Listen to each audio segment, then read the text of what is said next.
right, what's up, everybody? We are live. Welcome to a very special Tatuaje episode of Cigars Unbanded. We got the full panel tonight. We got Mike, Matt, Felipe, Roger, Michael, John, and Johnny. And we got another Pete today. I'm not the only Pete on the panel, Mr. Pete Johnson. I could also be a Johnny. Oh, is that your middle name? No. Oh, okay. Johnson. I'm a Johnson. Johns and Johnnies. Yeah. Try to keep up, Pete. Try to keep up. All right, man. Hey, take it easy, all right? I'm I trying think to you go by Petey, so it's all right. I never want to go by Petey in my life. Pete, by the way, do you go by Peter or Pete? So I go by Peter because growing up, my best friend was also Peter, and we just called him Pete. So we went 18 years of going through just Peter and Pete, so we can kind of distinguish each other in school and whatnot. But are you Pete? I was a junior. Yeah. I'm a junior too. Yeah. So my dad had my name, so they called me Peter for the longest time. So when I got older, I don't even want to be called Peter. Yeah. Even though when I introduce myself to people I respect, I say the name Peter because they don't understand the name Pete because they think I say Keith. Okay. You ever get that? No. So, maybe it's my fat tongue, but it fucking pisses me off. Yeah, it's a struggle, man. It's a struggle. Being a junior is the worst. When I had kids, I was like, not doing it. I'm ending it here. Technically, I'm the third, but fuck that. I'm not having a fourth. We're done. My mom, after dad passed away, my mom goes, well, technically, you weren't a junior. He wasn't really a senior. I go, what the fuck? You got to ruin this whole thing for me? Yeah, I think it was a way to be really cruel from my parents, though, because they called me. I was born on my dad's birthday, so I had to be called Peter. Yeah. But I ended up being calling, my name is Peter Johnson Jr., so I'm Dick Small. Yeah. Dick Little. Dick Little, yeah. Man. Dick Little. So that's I would like to. I just want to point out real quick. My son is the fourth, so I did. You did that. At least you didn't call him a junior. Yeah. Well, my last name starts with a P too, so I was PP. Everyone used to call me PP. PP Junior. Oh and, my God, dude. Tough, man. Just keeps going. It's the worst. Did you pass the name down, Peter? No, fuck no, dude. I wasn't gonna do that. To really? No. What the hell? All right, it's actually, it's a saint, but it's actually a pretty cruel name to name your kid. Yeah. Because you're gonna be made fun of no matter what. Peter, Dick, Richard. That's the worst. I'm sure there's Bill's character. Bill's character. That's why we're here today. This is 40 years in the making for me. Hosting a cigar show on YouTube. God, you're so old. God. All right. Is this the normal theme of the show? Just talking shit like this? Because it started off right. Yeah. When we're not doing the actual unbanded episodes of blind reviews, this is pretty much dudes just chilling out. So all right. Perfect. Well, let's go over what everyone's smoking tonight. I'll start off. I didn't know what to smoke. We got a whole bunch of Tatuaje shit. I was trying to figure it out, but I had to go with a monster just because we're in the season of monsters, and this is probably my favorite. I went with the face. Nice. What do you got there, Carpy? Great. I went with the La Union, but I brought out a bunch of monsters, and then I brought out a couple little nuggets just in case we go along. That new Corojo. Nice. And the black crack, because I love them little fuckers. I gotta ask, La Union, which model?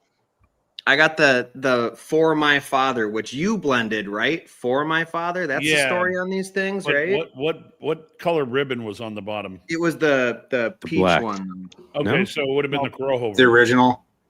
Yeah. I got you. Let me see the wrapper. Can you zoom in on that? Oh yeah. Let me bring them up. That's mine. Yeah, the Corojo. Yep. There you go. Cool. And is that series? That's the first series, correct?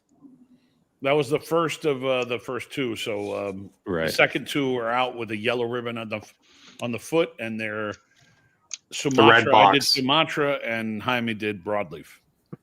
The first series is called Black. Is that? Yeah, true? We didn't call it anything other than the Black Humidor. It's simple enough, man. We got really fancy with names on Black Humidor, Red Humidor. Yeah. That's all I got. Keep it simple. We had to keep it simple for the California UTL. So, There you go. There you go. I have too. I mean, you got so many cigars in the portfolio, and then everyone else in the industry. It's like, what can I come up with that's going to be somewhat original? And it, well, dude, when I did the Corojo series, I texted and I called a few companies that I knew had used Corojo before, just to make sure that they didn't have any rights to the name and whether or not they cared if I used the word Corojo for a band. yeah. And all of them said, no, you're good. And actually, one of them, who I'm a good friend with, said, that's how the industry should be. Yeah. Like that we just call each other. But there's a lot of times people are like doing shit behind people's backs, and you find out after the shit's out on the market, and then you have to call someone and say, hey, dude, why'd you do that? Mm-hmm. So, Yeah. Then it's a problem. Yeah. then it's a problem. It's like, it sucks, dude. Sometimes the industry is good, and sometimes the industry is just miserable. So Sure. Yeah. What did you light up tonight, Pete? a cigar unbanded. Nice. Nice. It's a Honduran prototype. So Okay. something new Oh. I'm working on. But I did bring out something that no one's seen yet. My camera's not doing this whole focusing like it's supposed to. Hold on. If you put your hand behind the cigar like this, it usually zooms it in better. Usually this cigar, usually this camera is like really good with like popping. Yeah. For some reason, it's not working tonight. Knock. Yeah. It's But black. is black on black? Black on black. It's a creature that I'm working on. Curious. A full size one that's going to go in a kind of a fancy package, but it's not going to be ready till probably next year. So Very Nice. nice. Similar to the one that was released in the MASH lineup? Or which one was that? We have it in the MASH lineup. We also had in the Smash lineup. Mhm. But it's the MASH was a shaped cigar, so this is a shaped cigar. If you can see, Yeah. Yeah. Yeah. kind of tapered at the foot too. Mm. Yeah, dude, I don't know what's going on with this camera. This camera is usually really freaking good, but for some reason, I think I left it on too long. So that's why I said it might die in the middle of this thing. We'll figure it out. We'll go audio only if we have to. But Matt, what are you smoking tonight?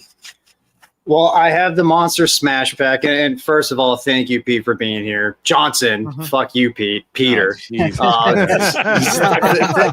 thank you for being here. I love the TIFF. The TIFF is one of my favorite Monster series, and I have the Smash Pack. So I'm going to start with this, then probably work my way up to the face. I love hearing love that this cigar. because that's usually the more underrated cigar in the pack, but it's the one I gravitate to also. So thank you for that. No, it's love it. Great, creamy Connecticut, man. Very cool. Nice. All right, Felipe, what do you got tonight? So I have this skinny monster that was sent to me. It's from 2018. I don't James burned him down, sent it to me, so I don't really know. But it's Let me see the band. I think it's the face. No, Face, yeah. I can't the see face. I think that's the face. It Yeah. looks like the Hold face. on. I'm going to enlarge Boom. the screen. There you go. There we go. There, it's a face. Yeah. Yeah, that's the face. So from 2018, he sent it like a year ago, but I figured it'd be a perfect time to smoke it. So Nicely done. Sweet. What do you got, Roger? I was debating between the pork tenderloin, but I haven't had this TAA in like a little bit over a year. This is the 23, and I really, really like this cigar.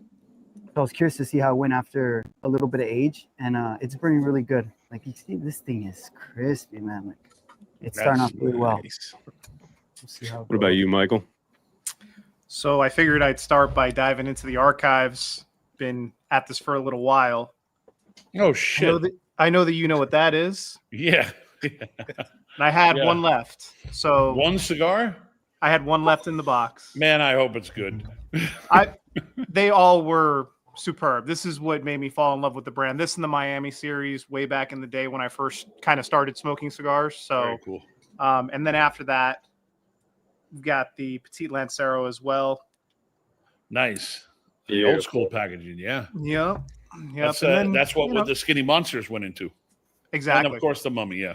and of course this year's release. I do it every year. Halloween's my favorite holiday, so this has kind of always been like one of my favorite cigar lines.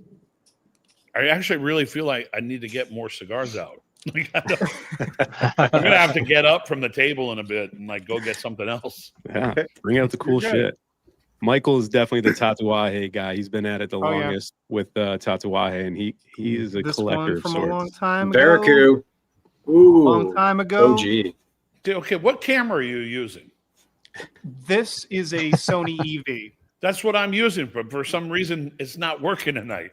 The distance, like it has to be a certain, I guess, distance maybe. If it sees your face anywhere in the background, it's going to try to zoom into your face. So you have to like cover your face with the cigar in your hand to kind of get it to autofocus. Hold on. Bring it back a little bit. Your face. Yeah. I think it's too close to the camera. You got to bring it back towards you. Catch up eventually. It's trying to. It's trying. It might be the lighting as well. No, that could be it. Yeah. We just pretend to be professionals on YouTube. Well, you guys are. I mean, it's a great camera. I bought it for this purpose, but for some reason, I think the lighting is probably right. Yeah, it was working earlier. I do have a light here if I need to turn it on though. You look all right. You look pretty good. There we go. That's too bright. Oh, try that. Now, try the light on with the cigar. Maybe that'll work. Yeah. No. No. No. It's trying so hard. You could see it try. Yeah, well, we can work on it. For the next time. I didn't do AV class, so. John, what do you got down there? I got a TIFF. Matt, I think this is one maybe you sent me. It's an OG. Yeah. This is the second one I've had, and I love this thing. The face is probably my favorite. The face Redux 3. That came out a couple years ago. Awesome. I love that cigar, but I really like the TIFF as well. Yeah, thanks for letting me know the autofocus is off. It probably is. For all I know. Yeah. Johnny OCD, what do you got down there, man? I got the Drac. There we go. Where are we? Nice, man. That's my second favorite. Those with some age are so great. Yeah. Yeah. So I know you've been on about a dozen podcasts so far, and I thought I had this bright idea of like, oh yeah, let's totally get Pete in October to do the show. He'll, it's a perfect theme, right? No one else will think of this. It's actually, I mean, not the perfect theme, but it is actually the perfect month for me to do it because I'm not traveling during the month of October.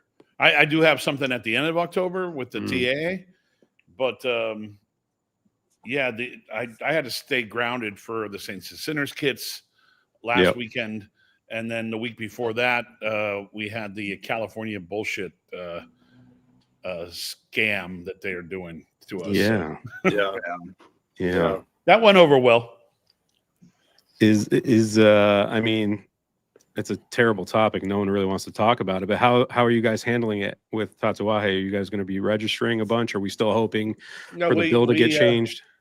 No, I mean, we actually paid early and submitted a couple days earlier than everybody else was submitting. A lot of companies were waiting until the last minute. We registered 84 SKUs.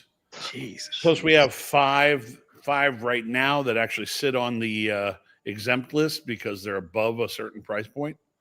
The Tatuaje 898 is a $25 retail, but the wholesale, meets the price point $12 that makes it exempt. Yeah. It's $12 wholesale, including California excise tax. So it gets kind of complicated when California might lower the tobacco tax every year. This last year they raised it. Obviously, that sucked. But every other year they've been going down. So if you have a cigar that's on the cusp of being exempt and then the tobacco tax goes down, the next year it might fall off the list, which is just kind of fucked up. But no, counterintuitive. 84 SKUs, $300 times 84. Do the math. Yep. Next year will be cheaper though. That's the bright side, right? Yeah, you just forget about what you paid this year too, and it'll get better. Oh my Was it a What was is it a it? lengthy process in terms of like, did you guys have to fill out a bunch of paperwork and stuff along with it, or was it mainly It just was all on a web portal, okay? and it was a little tedious. But Yeah. once we did a few of them, it was fairly quick. I did them all. Mm. Like I was the one that uploaded every piece of information, and then made sure like my guys in the office went around taking cell phone pics of everything. Yeah. Because you needed a picture of the front and the back of the cigar, depending on whether or not the cigar had a UPC on the back of it, and then you needed every side of the box that wasn't blank. And then when you submitted the samples to the state of California, you sent one cigar and then one sealed empty box. So I didn't have empty boxes laying around, so I had to open up 84 boxes, dump out the cigars into giant Ziploc bags, and take one cigar out, take a picture of it. I did tell my sales reps that everybody's going to get a lot of samples. So There you go. it's a great mix too. Yeah. I mean, there were some cases where we didn't have to use the cigars in the boxes because, like Miami, we could just go to the factory and grab one of each cigar. Yeah. And we have empty boxes in Miami, but of the Miami product, the downside to the Miami product, like every box that I make in Miami is made here in Miami, and they cost between $8.75 to $10.50 a box. Mm. So I essentially gave California an extra $300 in boxes for free. Right. And they're going to trash them all, which really sucks. I might go dumpster diving after this. Recoup some cost. Yeah. Yeah. What a mess. Oh shit. But Roger will be you guys on the inside. Yeah. Yeah, we'll know in a few months. We'll see. But January 1st is going to be really interesting for a lot of people. Maybe the California state government could be one of the future monsters in your monster series. There might be one called the Scum. We'll see about that. I'll keep an eye on it. Nice. Yeah, and that one's going to be exempt because I'm going to actually go and price it double the price. Just for California. Just for California, right? Yeah. No, it sucks, but at the same time, I just hope it doesn't carry to other states. Yeah. That's the problem. Is it usually follows like there's I'm in Trickles Connecticut, pretty California's similar always stuff. been the leader. Yeah. Yeah, it'll go California to New was the York. first one that had smoking bans. Were they now? Yeah. We were you got kind of the leader. You got your start in California, right? In the cigar biz? Yeah, I was in LA doing music, and music died out, and then I needed a job because I was working at a strip club as a bouncer. And that's kind of like, the job going nowhere. I wasn't really a bouncer. I was what they would call a floater, a guy that just tells the big bouncer to come over and kick a guy out type of thing. And one day, luckily for me, I was really into cigars, and one of the guys at the cigar store I was going to came into the club that I was working at. He goes, "You want to work on Sundays with us?" And I go, "Fuck yeah." Like I definitely want to get out of here. I mean, the scenery is nice, but at the same time, like I'm not going anywhere here. Yeah, it's a different world. So within 6 months of working a Sunday job, I was full time, and I started buying cigars for the store. So ended up working out great. Like any smoking history prior to that, or was that literally the foray into the hobby? No, I was smoking cigars on stage. It was kind of awkward for my bandmates because I would walk into like band meetings, like when we were meeting with like management and shit, and they were, we could smoke anywhere back then. So I would walk into a band, meeting with a cigar in my mouth. And they're like, "What the fuck are you doing?" I go, "I'm smoking a cigar."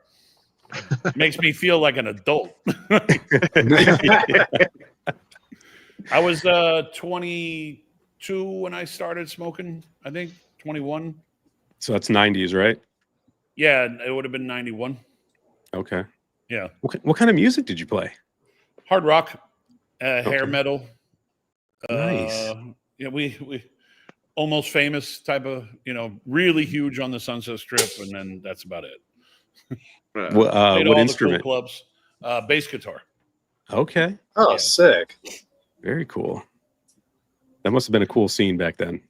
Late 80s. I wasn't there in the late 80s. Early 90s was still really cool until one day the West Hollywood sheriffs came through and started telling everybody they couldn't loiter. Sunset Strip was really cool when there were thousands and thousands of people up on the strip every weekend. People passing out flyers and sneaking into clubs and sneaking into the Rainbow when you couldn't even drink, yet. There was a way to. The Rainbow was like one of those places that everybody had to get into eventually, and they were really strict at the door. So if you didn't have a good ID, you weren't getting in. So I had to actually wait until my 21st birthday to get into the Rainbow. There you go. Cool scene, but a lot of fun, a lot of good memories, a lot of stupid shit too. So yeah, some I'll never talk about. It's probably smart. There's probably a reason why I'll never be a politician. Also, yeah. Hey, they didn't have cell phones back then, so you might have gotten away with some stuff. But there's always a but. Yeah. We got our first question of the night here from our buddy Jonathan. He wants to know what's the story behind the Monster series. Are the Redux releases based on upcoming leaf availability? No. The Redux series is just me going through the whole series again because I realized that there were a lot of people that never got to try the originals. Yeah. And, think about it. It's like 13 years, 14 years technically, that someone saw a Frank again.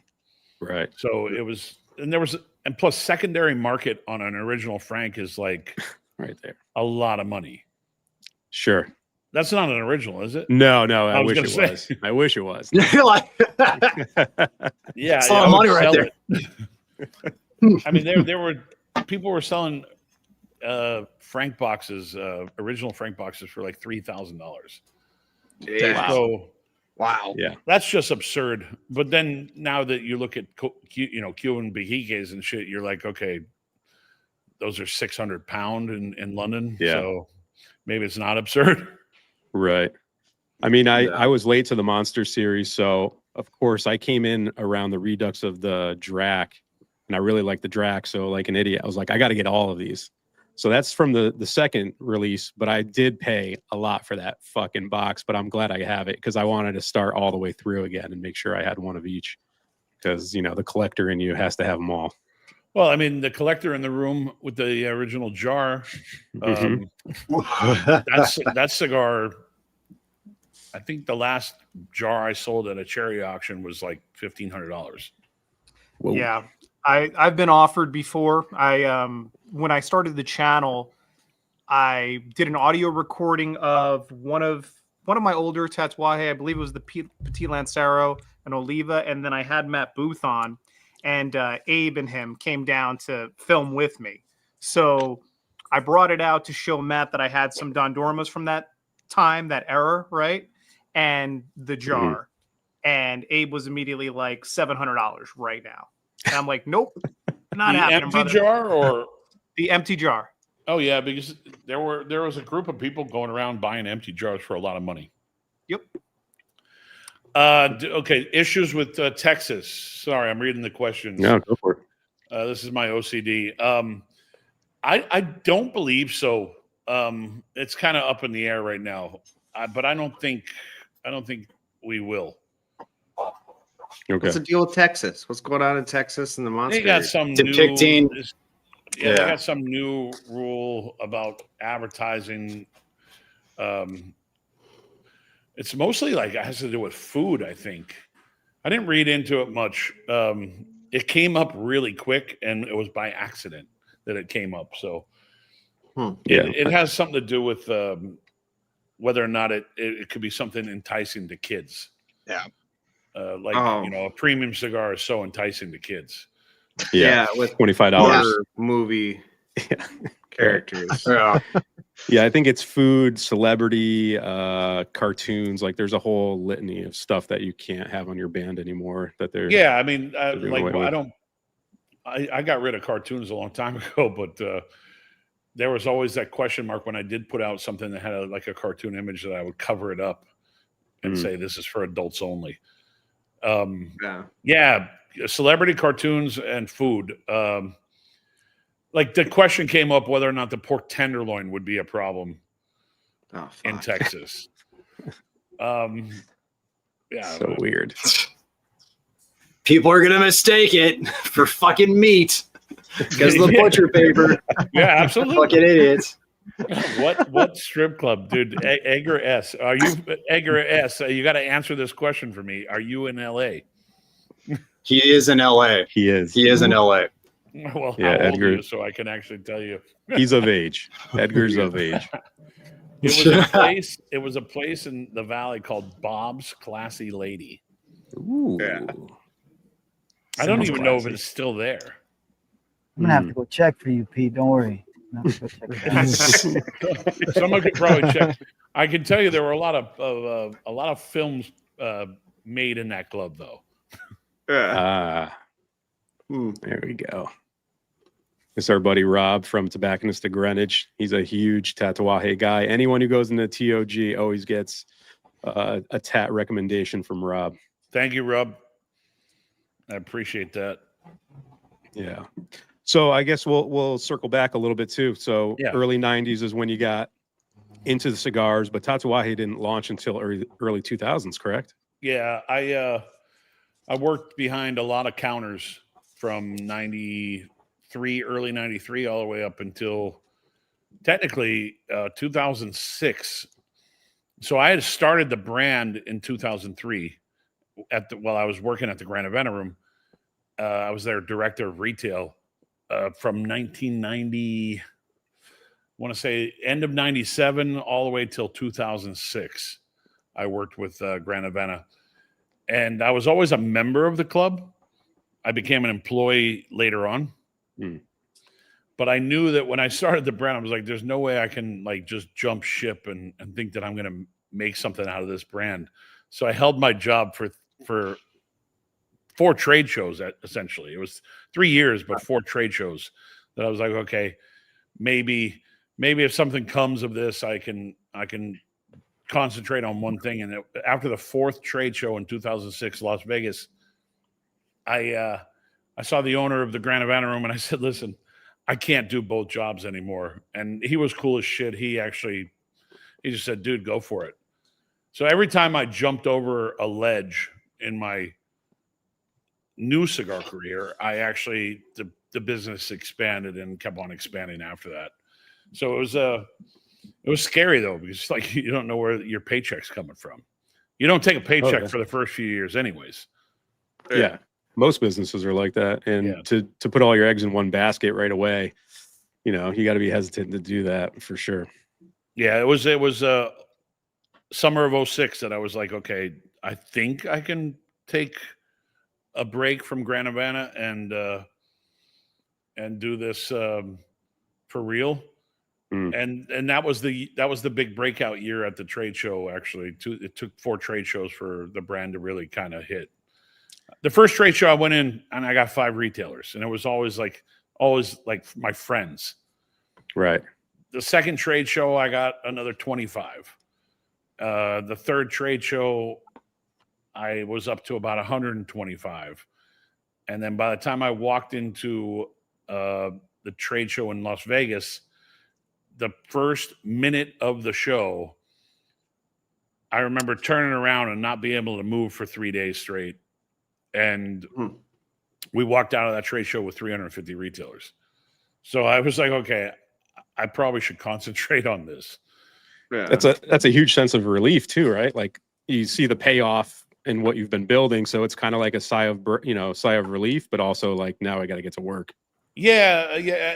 But at the same time, you realize that you sacrifice a lot of shit to get there. Sure. I was married before. I'm now married again, but the first marriage failed because of my road life. Yeah.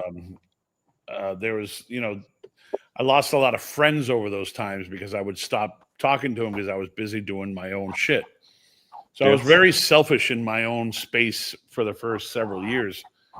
And then eventually I found ways to like kind of bring in people with me and kind of go for the ride together. And eventually I grew up and realized that I should probably concentrate on family. So and that's where I am now. Right. And I mean, you're in it with a family, like you and the Garcias. It is all family now for, both sides of the fence. Because for those who don't know, right, you ended up marrying Yanni, so it's ties everything together. Yeah, and it was definitely not planned.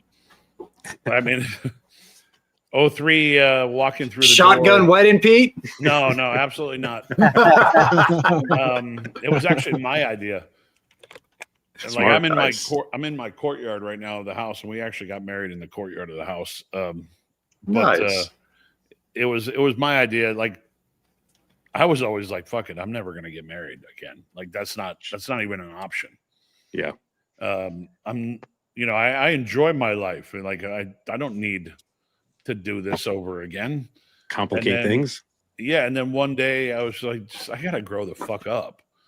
It started with like in Los Angeles, I invited her and the kids out to LA to go to Disney and Universal. And I realized I was like, I don't have a fucking place to stay with them because I live in a bachelor pad.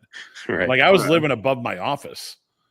Yeah. My office is like warehouse downstairs, and upstairs is like a full bachelor pad. And that's the only reason why I bought that building. Because I needed a place to live.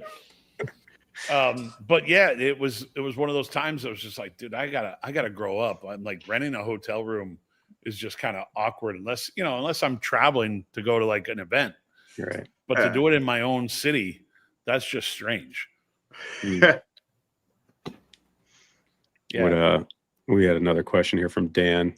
Any possibilities in adding new monsters? Yeah, I mean, the creature's kind of a new addition since the last 3 monster sampler releases or 2 sampler releases. And then, so the plan is to do a full-size creature, but to do it on its own. It won't be released during the Halloween season. It'll be released some other time during the year. And then, of course, I have the license with the Boris Karloff's estate to do the Boris Karloff, which actually the new Boris Karloff is coming out in November to celebrate his birthday in November. That's awesome. But yeah, it. I don't know. Like people always send me ideas, and I'm like, we always have the Newscomb. Right. Yes. I joke, but I mean, like I don't like talking about politics, but I love the nickname. So he is the guy that did sign the UTL stuff into law. So I kind of have to give him a little shit, and then on top of it, I've always considered him like. Remember in the movie The Omen when he grew up and became a politician? That's Gavin Newsom. He's the blueprint for that, for sure. So, I mean, forever I've said that. So it has nothing to do with my political views. It's always been that theme. I'm like, that guy just looks like he's playing tricks on people. Yeah. What was the inspiration? Like, what was the I'm going to do 13 monsters over 13 years moment? Oh, that was the first day we started talking about it. Like the first time my buddy pulled out the Frankenstein Nikes, it was like he kept on like, you got to do a theme cigar. Like even Nike has themes, and he pulls out the Frankenstein Nikes. I was like, oh, fucking monsters, that's easty. They got to be 13 count boxes. They got to be $13, so I can never raise the price, which really sucks for me, especially with the tobacco tax, the increases, the tariffs, the import fees, everything you can think of. I'm just hoping I can continue to get a good price from the factory to keep on with the 13. I think eventually it'll be the loss leader in the portfolio. Right. But Yeah, it just made sense. Everything about And it. the production's bigger coffin-shaped too. box. Now with Yeah. this release with the Redux. Yeah, we're doing 65,000 cigars, which is a big production. But it ended up being the right size production. When we did the Drac Redux, we actually went down to I think it was 4,000, because I was thinking, okay, Drac wasn't received as well as the Frank, so let me scale back. And I figured I would go back and forth and alter the blends a little bit. And so I altered the Drac blend because I wasn't in love with the original blend, because tobacco changes and something about the blend just kind of was missing like a little oomph. So we just kind of ticked it up with a higher VSO in the filler. And then I think it took one try literally to find the right magic spot for the Redux reblend, I guess, of the Drac. The face I pretty much left alone. Same thing with the last two, Wolfman and Mummy. Mhm. I'm not going to touch the Jason. I already know that's going to be a killer, so we're going to leave that the way it is. I might Kruger play around too. with Jekyll and Hyde a little bit. The Kruger was money. Oh yeah, the Kruger's great. Thank you for that. But Jekyll and Hyde, I think it might be kind of fun to play around with that, because I think they're always constantly changing. Mhm. And that's the whole theme behind the Boris Karloff, is he was the man that always would like morph into different characters. So Yeah. the next version of the Boris Karloff is actually a different size. Mm. So it's a fun theme. It's a fun project. Again, if it weren't for that pair of Nikes with Frankenstein on it, I would have probably never thought of it. So I have to thank my buddy Jose for showing me that pair of Nikes. Real simple though. 13, 13, 13, Right. 6, 6, 6. Yeah. Yeah, but it was a killer itself. idea, man. It was Took off phenomenal. like crazy. It made real sense just by thinking of the word monsters. Yeah. Like, Yeah. And we've seen all of the imitation that has followed in the Mhm. success, in the wake of the success of that project. It seems like there's a lot more Halloween themed cigars every year. yeah, I mean, in the pipe world, there were always like theme stuff around Christmas. You'd always get a holiday blend or a holiday pipe, Mhm. but you never saw it in cigars. Yeah. And I remember John Oliva from Oliva Tobacco, not Oliva Cigar, but Oliva Tobacco, John Oliva Jr. Was at the factory in Nicaragua, and I happened not to be there at the time. And he walked in and he says, "So what's Pete working on?" And Jaime and Pepin showed him like this coffin-shaped box for the Frank. And I think the words were like, "What the fuck is he thinking?" Yeah. I don't know. Yeah. It worked. You got to have fun. You And can't that's find the it. point. That's the point behind the monsters, was to have fun with the brand. And then it became a nightmare. Right. Is that why you release? Is that Like a why you horror movie. release like a smash every year, or to try to like have the collection available for people who haven't tried it or gotten their hands on certain ones? Yeah, I mean okay. So it really started with when we did the Black Label line, and we did the Petite Lancero and the stand-up pencil box, which you showed earlier. Mhm. It came up in a conversation because we were doing like the Skinny Monster sampler, Mhm. and of course we had the little monsters and the pudgy monsters and the skinny monsters. And Dan, who works with me on Surrogates, and he works under Tatuaje, says, "Well, you're not using that pencil box for the Black Label anymore because I was changing the packaging. It'd be really cool if we used all the colorways and had those stand-up pencil boxes in the colorways of every monster." And honestly, it fucking worked, because the visual when you walk into a humidor and see those stand-up boxes in Mhm. all those colors, and there are some stores that actually carry every one of them. They actually have them on a special area so they can leave them standing up and make it look cool. Yeah. I think ultimately that was like the push to do more stuff with the monsters. That worked. So fast forward to the pandemic, we're like, okay, I want to do something where we call Monster Mash. You know, if you think about the song, you think of the Monster Mash, and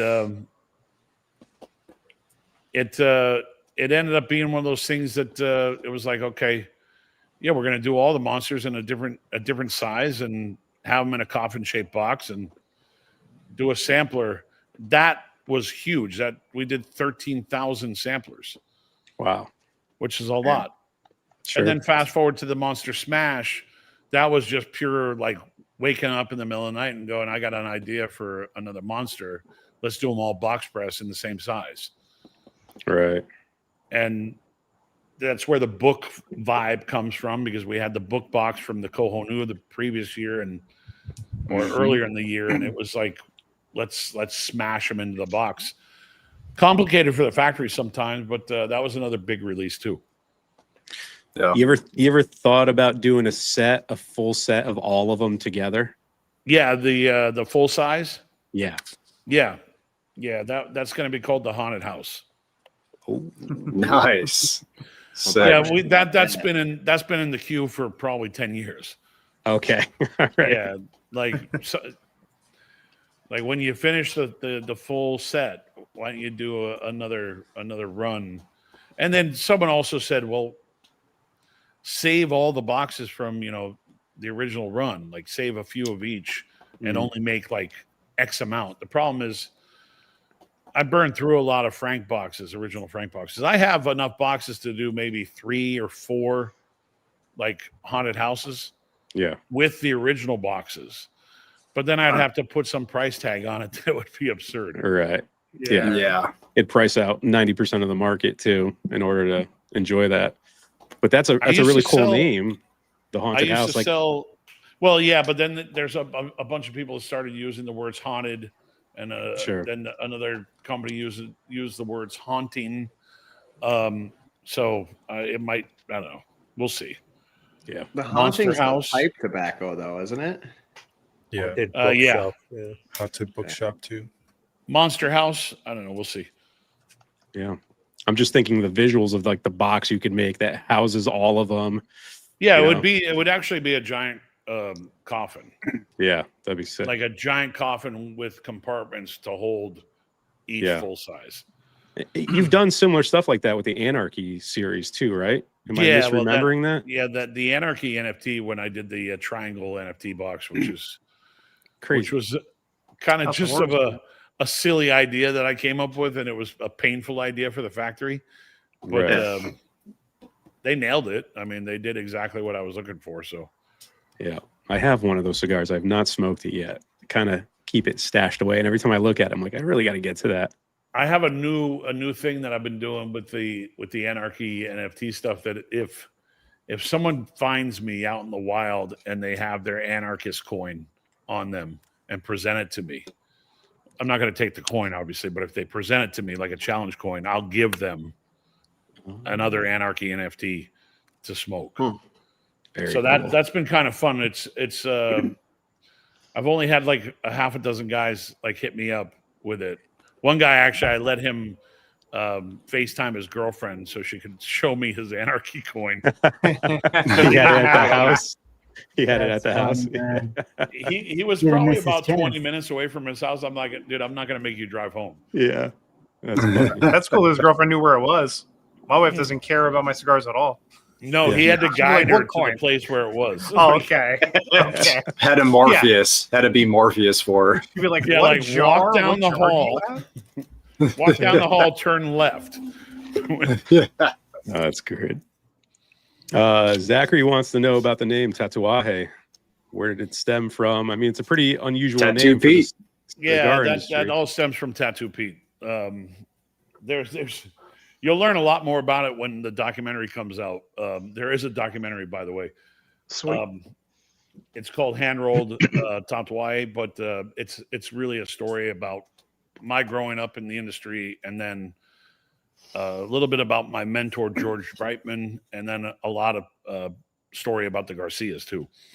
So it's a little bit of everything. The boom era of the cigar industry.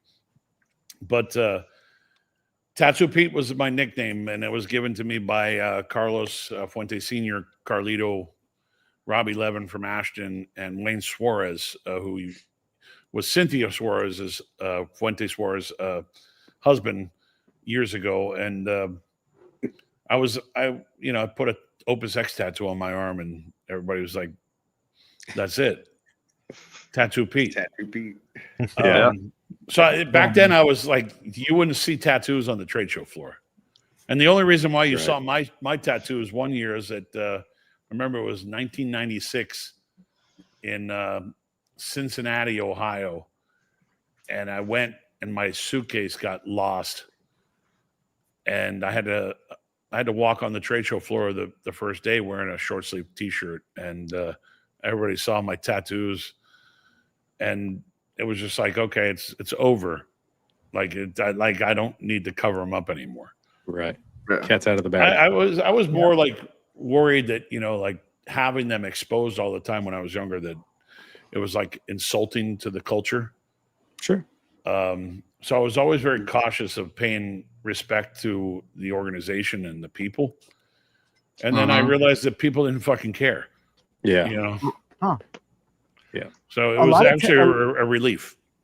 A lot of cigars in the 90s were traditional looking, right? Like the bands, there wasn't really any, I'm trying to think, any brands that stood out. They were all pretty traditional looking. I'm trying to think of something in the 90s that kind of really, I mean, you got to think in the later 90s, there was a brand called Lars Teton. Yep. And Lars, actually, was he later 90s? Maybe. Yeah, the later 90s, Lars Teton was out, and Lars had a crazy vibe to him. So that you talk about boutique, that would have been a crazy boutique brand. Tony Brahani had a pretty simple, traditional looking band, but was, a presence and also a character in the industry. We're talking about Bahia Cigars. I mean, we brought Tony out of hiding into the documentary too. So like, there's a lot of great shit in this documentary. Just talking about the boom mostly. And I'm trying to think of anything crazy. There were probably a few out there. I mean, a lot of flavored cigars came out during those times. And then of course, like if you think about it, CAO, they weren't doing too much with crazy visuals, but the marketing was crazy with like the flavorettes when they had the flavored girls walking around, all the big smokes. Here's a good piece of trivia. One of the flavorettes. Yeah, they were called flavorettes because they had all these flavored CAO cigars. One was called like Moon Trance and Moon Trance. Yeah. I can't remember the other, Eileen's Dream. But one of the first flavorettes was this girl named why am I blanking on her name? Ariana Celeste. She was a UFC girl. Yeah. She became a huge, like the biggest UFC girl, actually. Mm-hmm. But she was a flavorette at one time. Nice. Wow. I didn't know that. I know about Ariana Celeste, but I didn't know she was a flavorette. That's cool. Dang, that's crazy. I don't think she wants anybody knowing that she was a flavorette. But that's all like John Huber, dude, right there. Yeah. John was doing a lot of cool shit, and we were friends back then. So that's when he was with CAO, correct? Yeah. Yeah, that was when he was with CAO, and you got to remember he was doing shit with like Ed Hardy back then, like doing CAO Ed Hardy shirt. I don't have that shirt anymore, but that Ed Hardy shirt I remember. Everyone had that Ed Hardy shirt at one point, I think. The CAO version? Well, no, just an Ed Hardy shirt. They were fucking everywhere. I have a picture somewhere buried in one of my cell phones of me and all the flavorettes, including Ariani. There you go. Yeah. That's nice. So you're widely known as one of the the pioneers in the boutique kind of era. Do you like that perspective? Do you agree with it? Do you not like it? Are you tired of hearing that? Proud of it. Proud of it. Yeah, I'm just curious, like your perspective on that. Yeah, because there were a lot of people before me, and at one time everybody was boutique. Right. I mean, there was a time where Fuente was a fairly small company, so you can't. The early '90s really pushed Fuente into a different stratosphere. Yeah. But before those days, there were times where Fuente would like go into a shop and they would drop off a box of 858s and, visit with the retailer and leave the retailer a box of 858s just to test it on their shelves in hopes that they would get a call back. That seems strange today. Yeah, right? Yeah. Dude, Padron was a relatively unknown cigar, especially on the West Coast back in the 90s, because you got to remember back in the early 90s, a lot of Nicaraguan cigars were just coming back into the market because of the embargo from Nicaragua in the 80s. So the 70s and 80s, there were no Nicaraguan cigars in the market, and then all of a sudden, early 90s, then you started seeing a lot of Nicaraguan cigars come back into the market. So when Padron in 1994 comes out with the Anniversaire or the Anniversario, I remember talking to a bunch of people in Miami. They're like, "What the fuck, a Padron for $10? You fucking crazy? I can buy a Padron in a cafeteria for 50 cents." So, wow.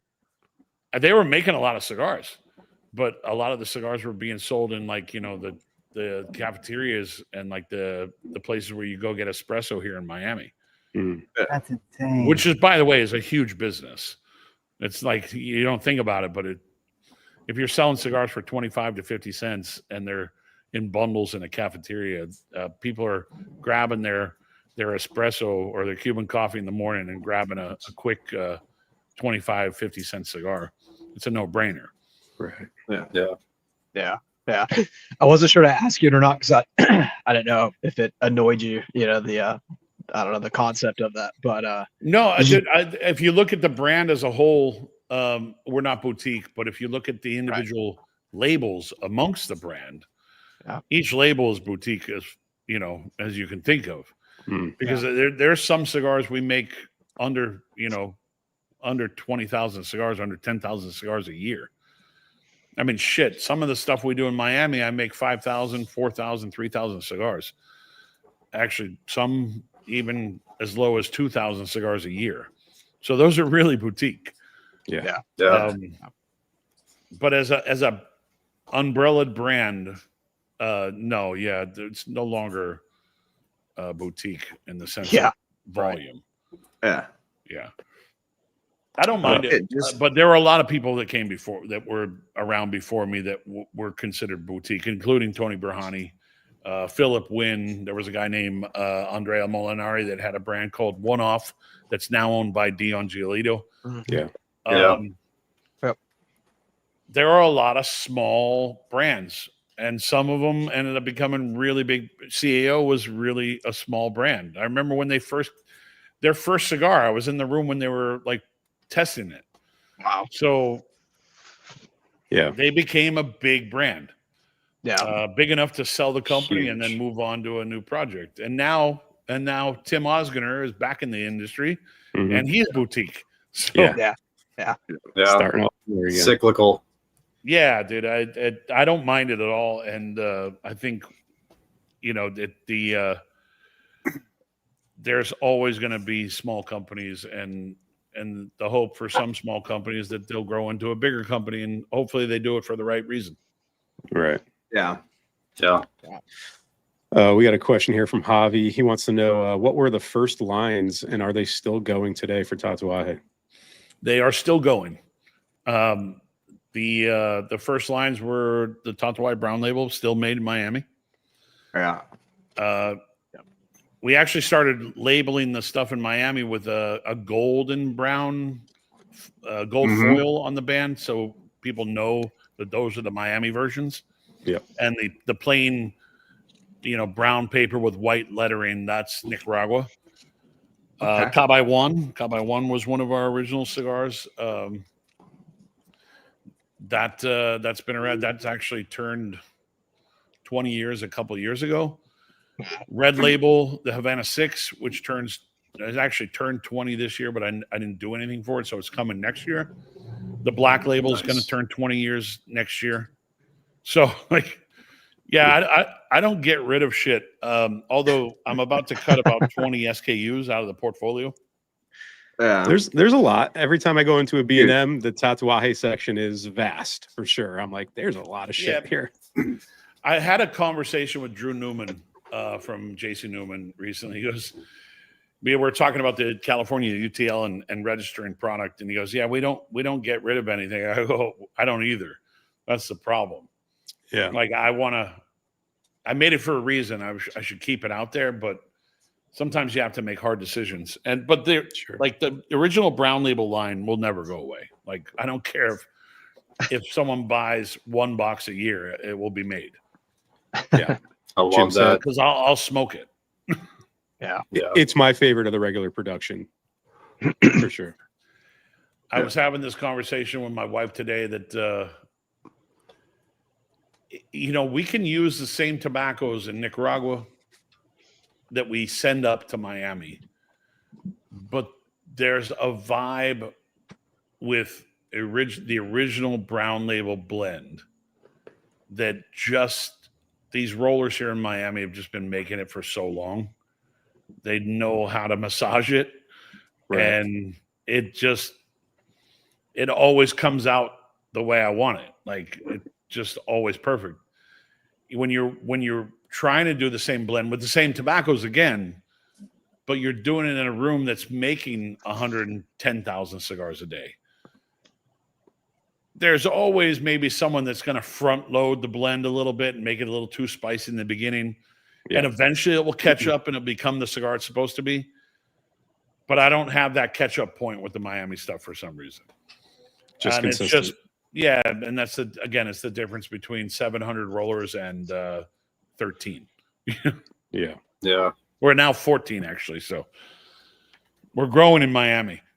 That's good. That's good. But to piggyback off that one, Jose said, what's the favorite of your lines? What do you always come back to? Like, what is the cigar that's a constant for you in the portfolio?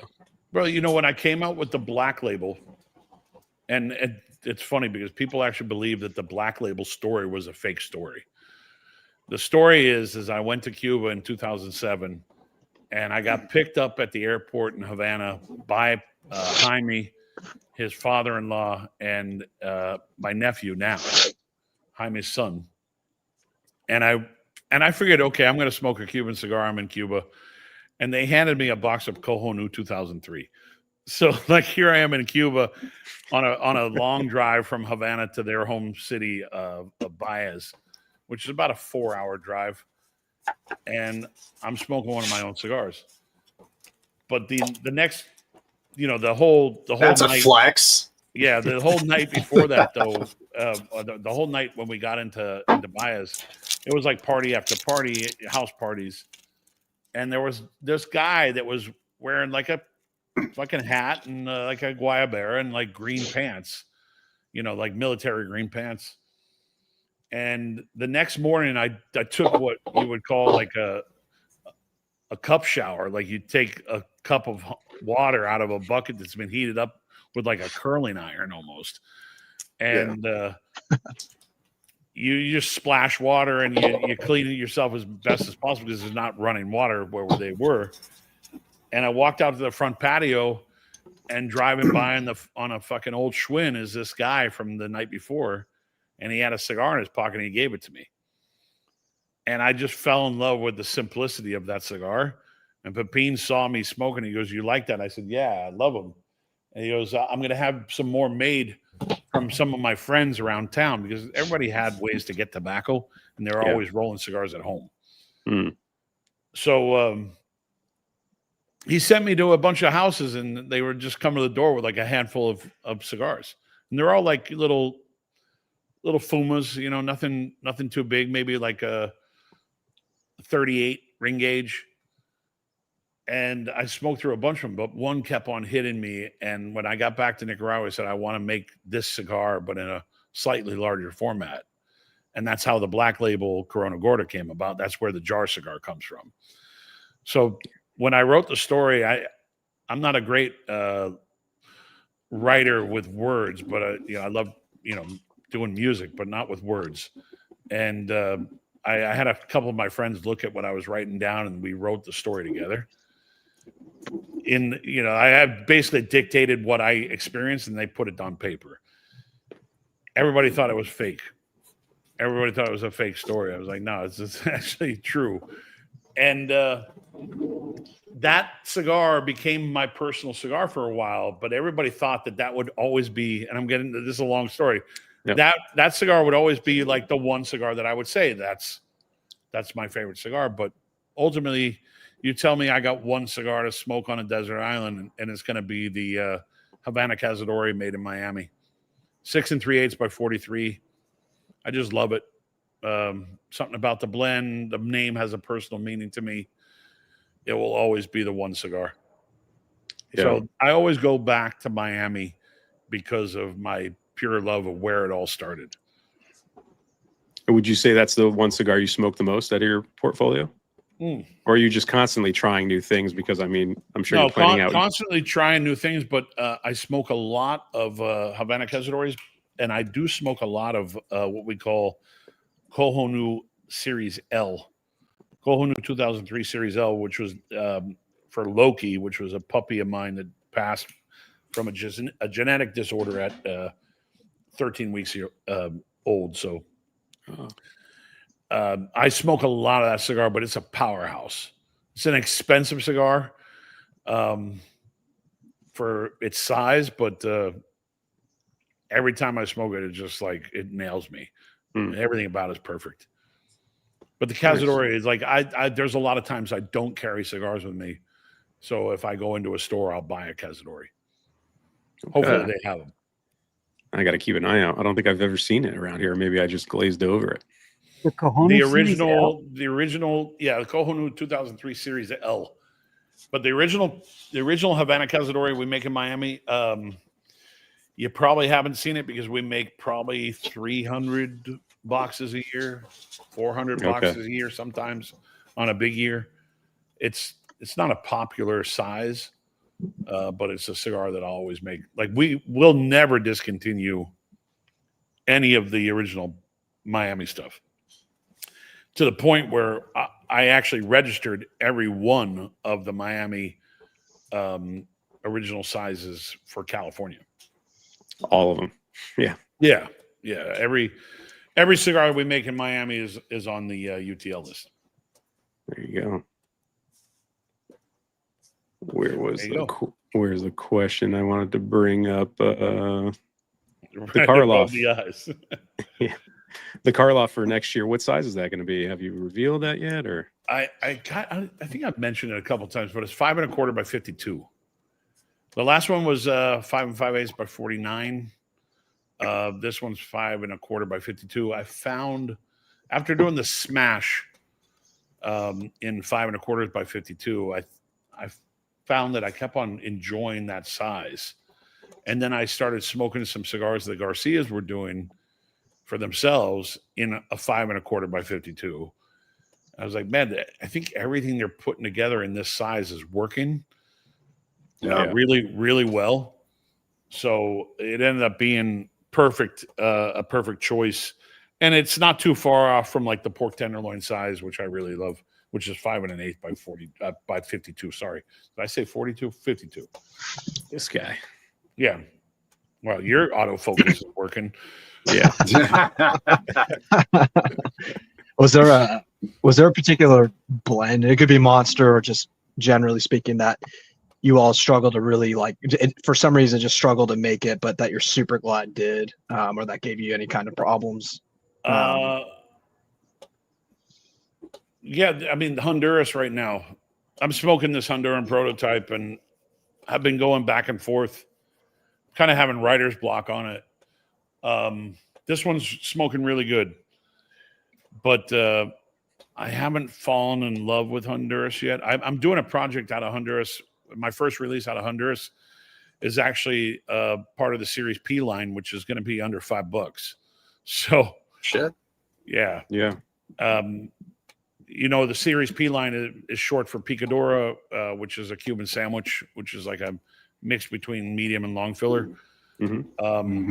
Just a value play, really, and a good way to use aged tobacco in a cigar, because usually that picadora ends up sitting around mulching for a long time before you get to it. That's why we do a picadora in Miami too, which is a little bit more expensive because of where it's made. But by the time we get to that tobacco, that tobacco has been sitting for like a year, because there's 13 rollers rolling long fills, and then there's one guy using the picadora. So it's going to take a while. All of it. Yeah, takes a minute. Yeah. It's you just let it sit and compost for a while, and it becomes, you know, marries together really well. So the Honduran Series P is coming out first. Probably, I don't know if it might come out at the end of the year, or I might push it until the beginning of the year. I didn't register that one in California yet. I'll eventually get to it. I only did a couple of the Nicaraguan versions of it. So Honduras is a tough one for me. I had a blend for La Verite, which was a single farm project that I used to do. It was the 2010 vintage from the farm, this particular farm. And even though everybody around me liked the cigar, I didn't love it. So I never put it out. I never made the cigar. I made a lot of prototypes, but I never made the cigar. Someone in the chat asked if you were going to bring that back. They loved it. It's a kind of a pain in the ass to put together, especially with the scale of the factory now. I could do it, but I'm obviously waiting for the right vintage too, because there was a point in time where they weren't growing anything crazy on that particular farm. So I started looking at other farms to do the project from. And the last blend I did ended up being one of the mildest cigars I've ever smoked, which might be a good thing. But I thought it was just kind of missing a little of something. So I just scrapped that project completely. I have to be down in Nicaragua constantly to really do it. And back when I was doing La Verite, I was down there once every 3 weeks, probably. Lots of trouble. Yeah, now I don't get to Nicaragua that often. I spend most of my time in the factory here. Yeah. We had a question, what's the story behind the pumpkins? I think I've only seen those in advent calendars, right? Have they been in there before? We did the advent calendar, and that was the actual first time we've ever really put it for sale in something, but no one really knows the true value of each cigar, because each cigar has a different price point technically, but sure, they're all priced as a unit.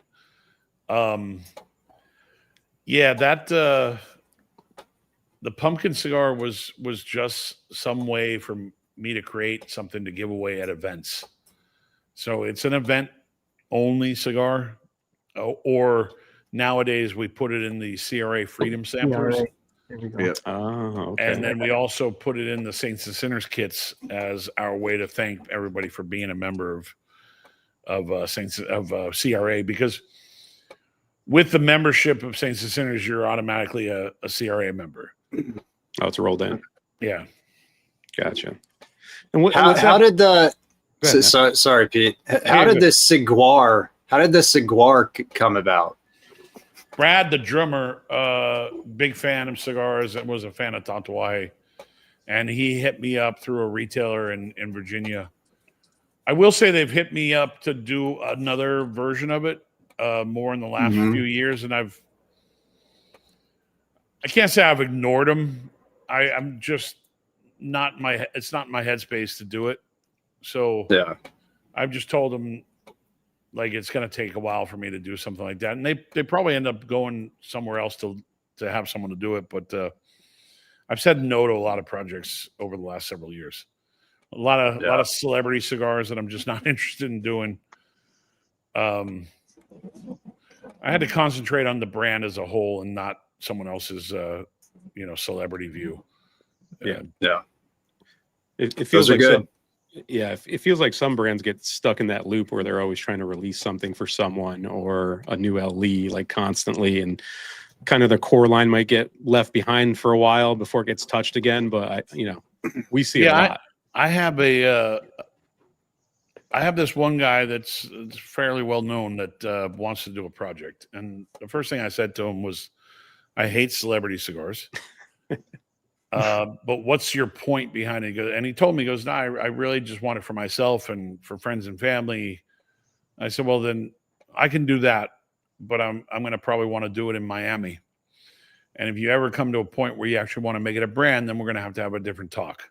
But if it's just for you to carry around in your pocket and pass out to your friends, or just showing people that you have a cigar, I'll do that. But I'm not interested in being your distribution point for a cigar brand." Because the only celebrity cigar that's worked is Guy Fieri, dude. Eric Espinosa and Guy Fieri. Because Guy is actually fucking involved. Like, he actually cares about the product. He actually wears the t-shirts everywhere. Yeah. He hangs onto a cigar while he's cooking a fucking steak. The guy's super serious about it. And congrats to Eric and Guy for putting together such a cool project. But we know that, like, Dion did one with Jeremy Piven, and he said it was fucking miserable. So, how'd that go? Yeah. it's not. Yeah. I smoked that cigar. It was not worth the hassle, I could tell you. I don't know the hassles he went through, but it was a tough one for sure. Yeah, I did blend the La Duena. I did blend that, and there's a funny story behind it, because it was about a year of me going back and forth to the factory, playing around with the La Duena blend, but mainly because I wanted to make sure that the rollers were bunching the cigars correctly, because the cigar has a blend of broadleaf tobacco and Nicaraguan tobacco. So Connecticut broadleaf tobacco is traditionally pretty thick. So you got to be careful that they're not using certain primings that are going to, like, bunch up the cigar and turn into plug dowels, right? Sure. Yeah. So it was about a year into me playing around and getting sample after sample of the same cigar, because the blend actually was done within a month, but I kept on going back and getting samples to make sure they were rolling them correctly. And my brother-in-law saw me walking into his office with a handful of cigars, and he said, "What are those?" in Spanish. And I said, "La Duena samples." He goes, and he looks at me, he goes, "No more samples." He goes, "You need to order the cigar." And I said, "It's not my cigar, dude. It's yours." Right. And I said, you have to place an order. And I remember him asking me what a good order was for the line. And I said, "Yeah, that's not enough." And he ended up doing less than what they needed, and they sold out. Like, really, I think they sold out in the first day of this trade show.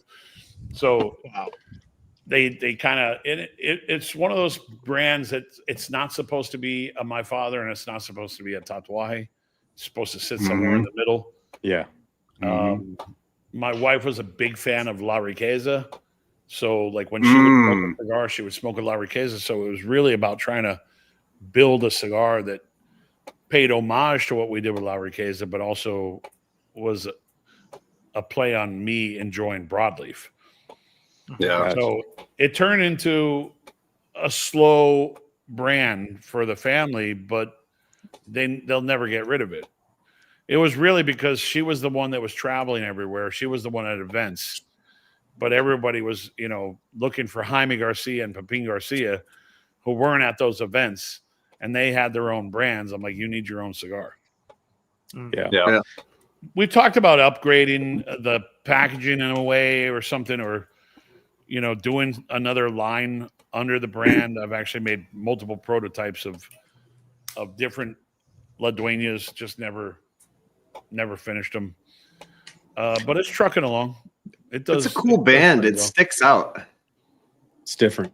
It's supposed to be a play off of, during the war days, the war years, they weren't allowed to use foil or bronzing in the band factories. So they were just doing everything full color. So they're blind embossing everything. So you'd have these like pretty plain bands that were embossed, and the embossing was the part to embellish it. But it wasn't supposed to be over pronounced. It was just supposed to be simplistic. But it took the factory that makes the bands a while to get the embossing correct on that too. So That's a cigar. The first experience I had with it, it knocked me out, man. I don't know if I didn't eat enough that day. I don't know. With Duena? Yeah, dude. I revisited it. It's not a strong cigar. Did the blend, but I also designed all the packaging. Oh, you did the whole thing.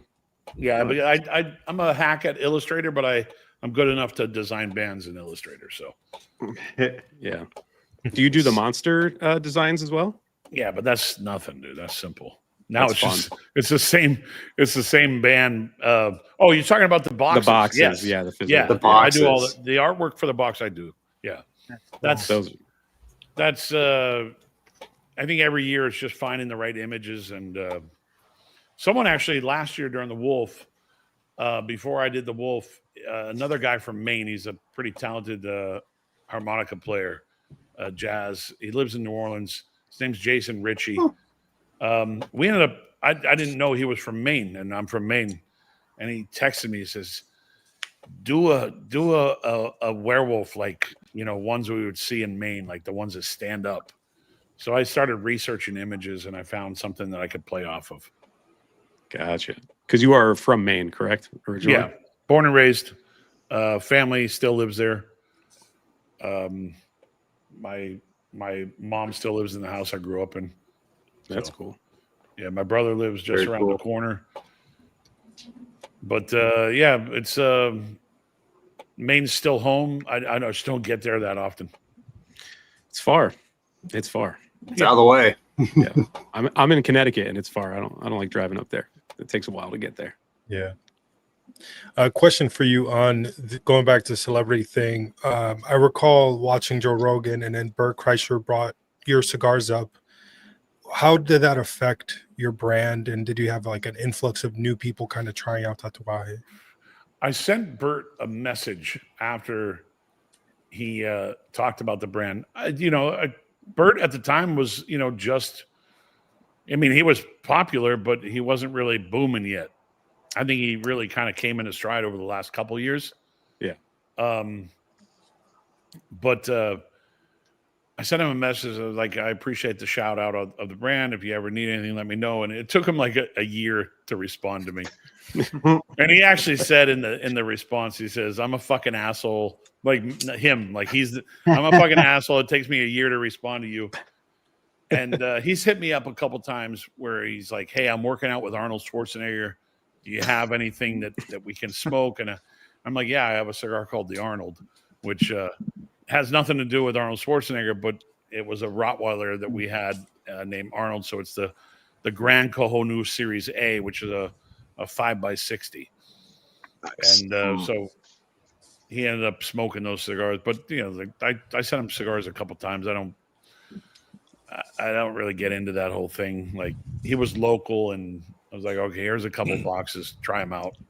Yeah. I don't really thrive off of that. It's cool. I mean, James, what's his name? Spader on the Blacklist actually had one of his lines in the show where he said there's nothing like a smooth Tatuaje Fausto and a glass of single malt scotch. I was like, okay, that's fucking cool. I don't even know how that came about, other than the writers hang out at a store called V-Cut in West Hollywood, and I think they smoke Tatuajes. That's it. So I think celebrity works a lot of times, and if someone's pimping your brand and people catch wind of it, maybe it will help. But Bert wasn't huge at the time that he did that, so it wasn't like, okay, this is gonna go through some transition where people are like, oh my god, I smoke your cigars because Bert Kreischer told me to. But Joe Rogan on the other side, you got Nick Melillo from Foundation, who's got an in with Joe. and he talks about Nick stuff all the time, and Rogan's, massive, right? Sure. But yeah, I've never really been into that whole aspect of it. I mean, shit, the Kardashians were smoking a Tatuaje in Miami on their show one time. I was like, I don't want them smoking. You contacted them right away. Hey, you can't do that. You can't do that. That was like, I hope people don't see this episode. Yeah. It's cool. You mentioned the V cut. Our buddy Sal's that way, and he's really good friends with Kyle over there. They're good people. They actually helped me track down the 898s because I couldn't find them anywhere, and they hooked me up over there. Great shop and great people. Yeah. But Jonathan, the owner, they're all really good over there, and they take care of the brand. Yeah, they do a good job. Whittlebacks here wants to know, how do you think the cigar industry is changing or will change over the next decade? Do you see like more online sales, regulations, more influencers with beards? Okay. Yeah, thanks, bud.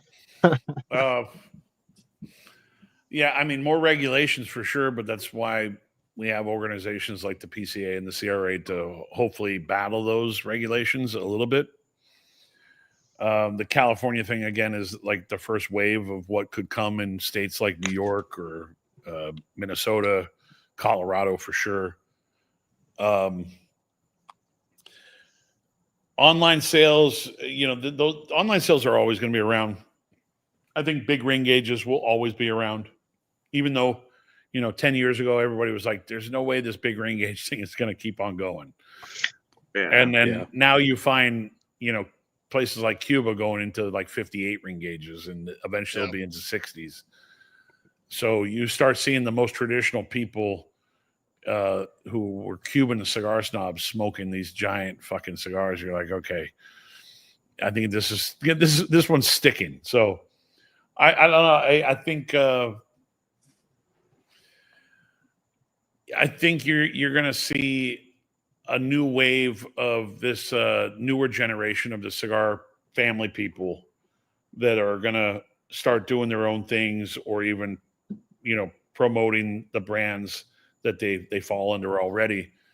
We went through a weird transition in the industry where there was no bridge to the gap that we had with like the fathers and sons. Like the grandfathers and the sons were running the companies.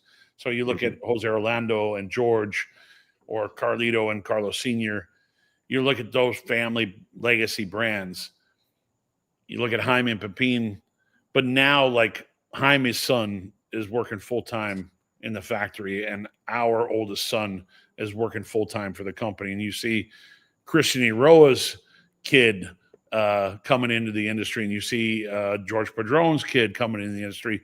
So you finally bridge that gap that we were missing for several years. They weren't old enough to smoke, and they weren't old enough to work for the company. So they weren't even old enough to get on the trade show floor, even though a lot of them went to the show.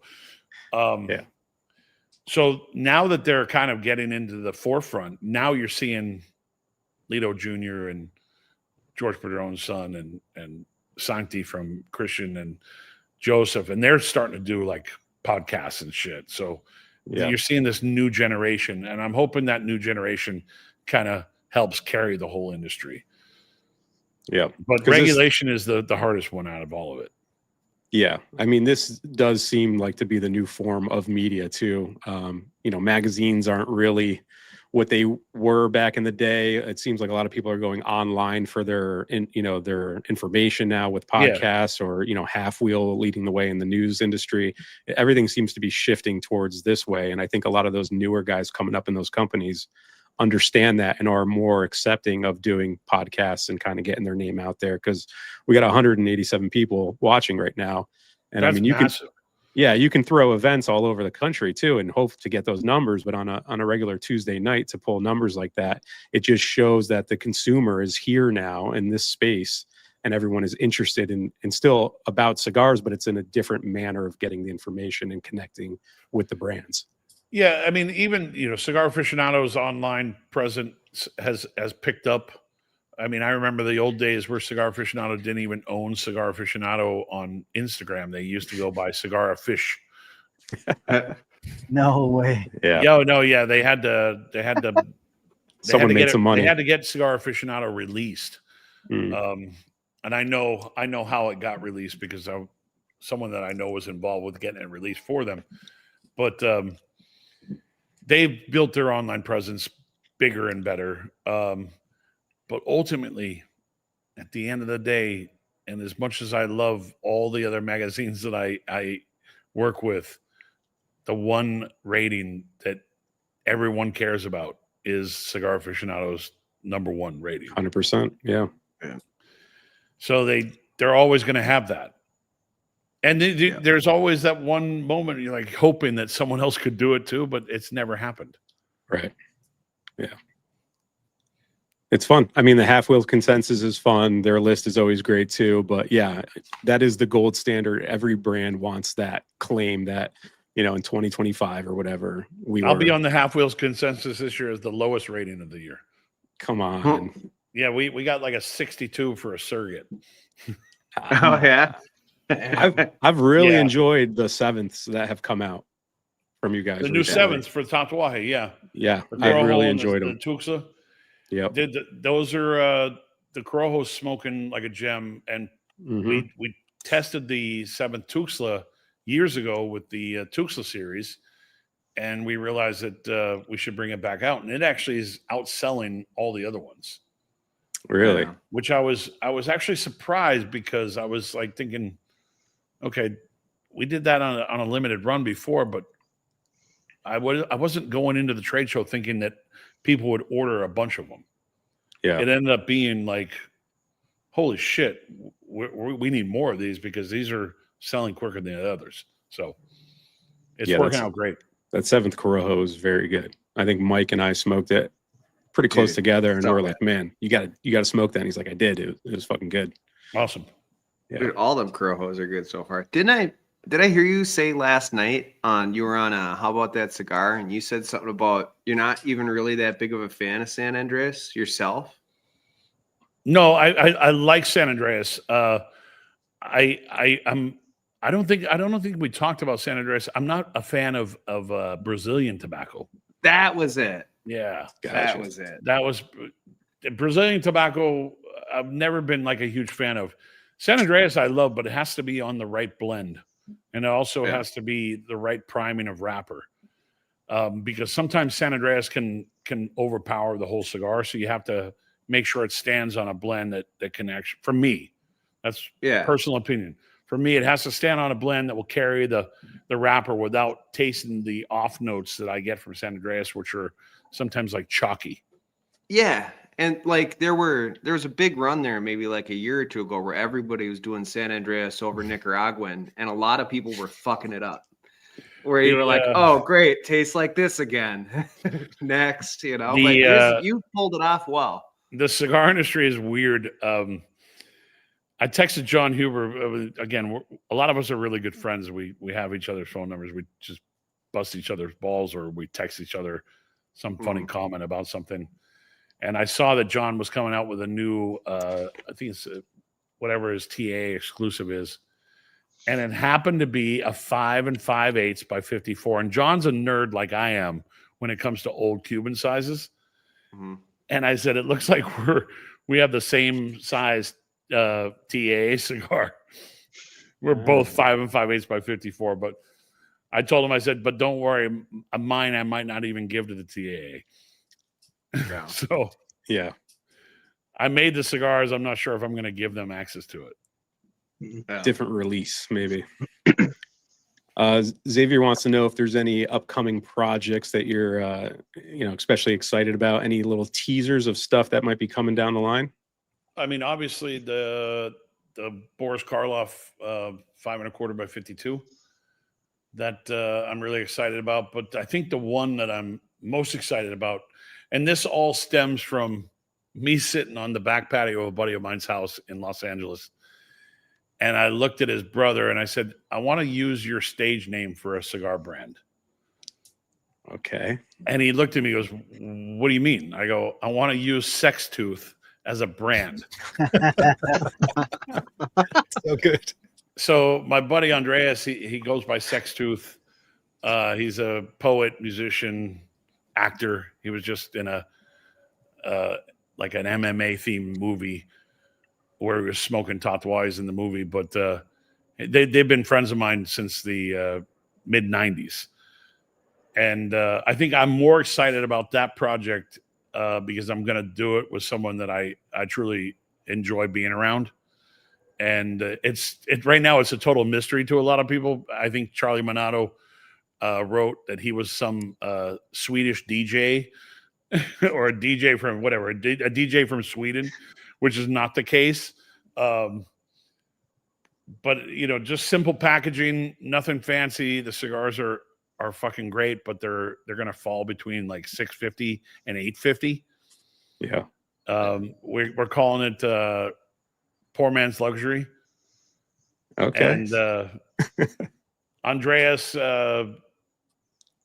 their family had come from money at one point, and the joke is we should put him in the booth with his guitar playing music. And Andreas is like kind of one of these free spirit dudes that just kind of like travels the universe every day, one day at a time, right? Yeah. And put him in front of put him behind like a Louis Vuitton trunk with money just going out. So poor man's luxury. Yeah, dude, and they're all modeled after cigars he loves to smoke. So, and I'm actually giving him one of his songs was actually called Vampire. So I actually used the word vampire for the brand name. I said, listen, man, this is a gift. I'm giving you a monster. Without really giving him a monster. Yeah. Someone asked, what's your favorite My Father cigar? Since tied in pretty tight. I smoke a lot of Flor de las Antillas. I think the Flor de las Antillas for me is probably one of the best cigars ever made. It's a great cigar. It's literally a cigar that anybody can smoke. You can smoke it at any time of the day. It's got tons of flavor without being too strong. And so I'll smoke a lot of those. I'll smoke some Judge here and there, but I'll keep on going back to Flor de las Antillas. That 10th anniversary is so freaking good, dude. They all age that well, but since that one's already there, it just I find them and I just buy them instantly because you can't stumble upon them as easily as you used to. Okay, I got to read this question. How important is attaining the #1 spot with CA? With your father-in-law so successful in that aspect, is it intimidating? No. I like when they got their first rating with Flor de las Antillas. I remember waking up to a phone call from Yanni, and she said, we did it. And I said, congratulations. I got off the phone. I fucking laid in my bed crying. Like I was actually relieved. Yeah. I was actually happy for the family because they came from nothing. They built something great. And then I was relieved that I didn't have to fucking try so hard to be their #1 client anymore. Sure. Because at the point before Flor de las Antillas came out, we were running the same numbers. Like our numbers at the end of every year were relatively the same size company. And I have this philosophy that I don't want to make cigars as widgets or cogs and just cogs. Like I want to make cigars with a purpose. And for me, it's not about volume. It's not about how much I sell. It's really about, am I happy with every cigar that we put out? Because ultimately the cigars are made for me to smoke. The bonus is when other people enjoy them. Yeah. Like I don't look at it as like, oh, I'm going to make this cigar and everybody is going to want to buy it. That's if you go into that, if any cigar company goes into that motto of like, oh, we think, and there are companies that do that, obviously. But I always tell younger guys in the industry when they're coming out with their own first brand, I said, make it for yourself. If you believe in it, eventually people will follow it. But don't go into it thinking that you're going to make a cigar that's going to sell, because it's a hard road if you just want to make a cigar that will sell. Yeah. I think Nick had a good follow-up question to that too. That I'm curious about too. Is how much does the #1 spot on CA really impact sales? Massively. Mm. I can tell you that I've gotten number 1 for a cigar in another magazine, and it did okay, but I got a number 4 from Cigar Aficionado, and I outsold within the first week after that number 4 than I did that number 1. Wow. Number 1 just puts you into a totally different level. I think more than anything, maybe one day I would love a number 1. And a lot of my friends are like, you don't want that curse. I'm like, I think I just want to hang something up. I just want to hang that one time up on the wall. And there were a lot of times where I would get calls every year and text messages from other people in the industry, and they would say, congrats on the number 1. And at the time, I knew I wasn't going to get number 1. Like I just knew I wasn't going to get number 1. One time we thought we were going to get number 1, we ended up at number 12. Another time where I thought I was going to get number 1 with the highest rated cigar that year, and I ended up at number 4. And everybody in the industry, when I say everybody that I'm friends with in the industry, texted me the few days before, congrats, man, you're getting number 1 this year. I go, yeah, someone actually leaked me the list, and I'm not getting number 1. Ooh. And then, by the way, I didn't get the list from Cigar Aficionado either. Someone was able to get the list somehow, and they called me and said, do you want to know? And I go, we didn't get number 1, right? And he goes, no, yeah, you didn't. I'm like, damn, that's why I shouldn't know. Yeah. I'd love the surprise part. Oh, it'd be great. Yeah. And by the way, every number 1 the Garcias have gotten has always been a surprise. They don't know they're getting number 1. We kind of played process of elimination last year, and ultimately I was like, okay, this size is in the top 3, top 4 already, and your cigar in the judge isn't anywhere on the list yet. So process of elimination, you're getting number 1. Like, it was just one of those things. I was like, if you don't get number 1, what else is in that ring gauge that's going to get number 1? Because there's always, if you look at the map of Cigar Aficionado, there's always similar cigars in the top 4. Yeah. Like one year was like bellicosas and torpedoes. Like another year was, bigger ring gauges. Another year was smaller ring gauges. I think this year, and I can't say for sure because, of course we don't know, but I think based off of what I'm seeing, there might be some Lanceros and petite Lanceros in the top 25 somewhere. In the top 25. I can't tell you where in the top 25, but Dion got a good rating on a Lancero. Cuba got a good rating on a Lancero. We got a good rating on a Lancero. So I have a feeling they might prop up that shape somewhere in the lineup. Maybe in the top 10, maybe in the bottom of the list. I have no idea. I mean, shit, I got number 25 last year with a cigar that shouldn't have even made the list. I mean, not in the sense that I believe in the cigar, but at the same time, it's like it was the only one that was a Grand Corona, an A. Yeah. And it's also it's the first A that's ever been on the list. There's never been a cigar of that size on the list. And you would have thought, which one was it, Pete? The A1 from Miami. Okay. And I am thankful that they didn't give it number 1 because I can't produce enough of them. Well, hopefully you get on that number 1 spot, Pete. Yeah. Get on that, man. I would want it for something like the 898, but they'll never rate it. Like the 50th birthday cigar that someone's talking about, that Sal's talking about. Is that my buddy Sal? Sal Janko? No. Over at the V Cut a lot. Yeah, Sal's in the LA area. He's always at V Cut and Kings. Wait, no, that's Sal. I know Sal.